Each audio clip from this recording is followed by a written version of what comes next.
এটা হচ্ছে স্পষ্ট বার্তা। সেটা হচ্ছে যে আমরা দেখলাম যে আমাদের যে দক্ষিণের যে ৪টি জেলা ফেনী, নোয়াখালী, লক্ষ্মীপুর, কুমিল্লা, এই ৪টি জেলায় ইউনিয়ন রয়েছে ৪০০-র উপরে। এই ৪টি জেলায় গ্রাম রয়েছে ৬,৩০০-র উপরে। এখন আমি যদি গ্রাম বাদ দেই, ইউনিয়ন পর্যায়েও ধরি, তাহলে আমার ৪০০-র উপরে ইউনিয়ন আছে।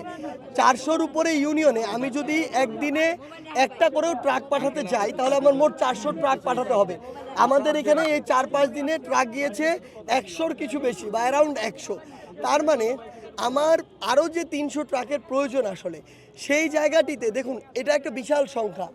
আমাদের কাছে সবাই আসছে বিশ্বাসের জায়গা থেকে, আস্থার জায়গা থেকে, বাট এই একটা জায়গা থেকে কখনো আসলে ৪০০ ইউনিয়নে বা ৬,৩০০ গ্রামে আলাদা করে ট্রাক দেওয়া সম্ভব না।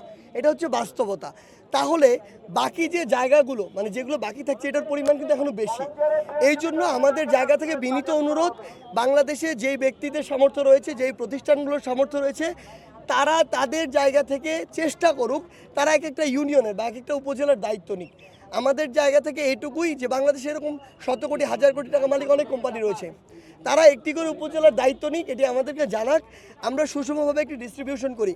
কারণ আমাদের এই জায়গা থেকে আসলে ওরকম প্রত্যেকটি জায়গায়, মানে আসলে একটি গ্রামে এক ট্রাক কখনো এনাফ হয় না। একটি পাড়াতেই এক ট্রাক চলে যায়। এক ট্রাকে কত যায়? ৭০০ থেকে ১,০০০ প্যাকেট যায়।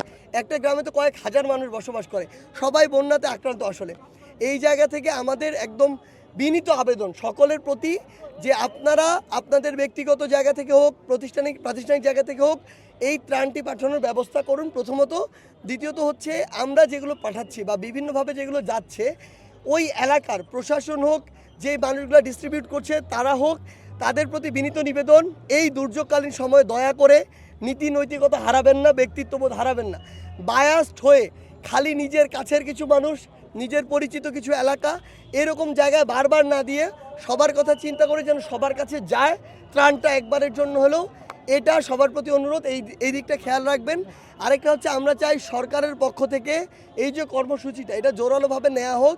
সশস্ত্র বাহিনীর যারা রয়েছেন তারা আরেকটু জোরালোভাবে নিক, যেন এমন অনেক পাড়া রয়েছে, এমন অনেক গ্রাম রয়েছে যেখানে কোনোভাবেই সড়ক পথে যাওয়া সম্ভব না, নৌকা দিয়েও যাওয়া কষ্টকর হয়ে যায়, সেখানে হেলিকপ্টারের মাধ্যমে হোক বা যেভাবেই হোক এই ব্যবস্থাগুলো করলে যেন সবাই, অন্তত এমন যেন আমার একজন ভাই না থাকে যে না খেয়ে মারা যাচ্ছে। এটা আমরা দেখতে চাই না এই ২০২৪-এর বন্যায়। এটুকুই।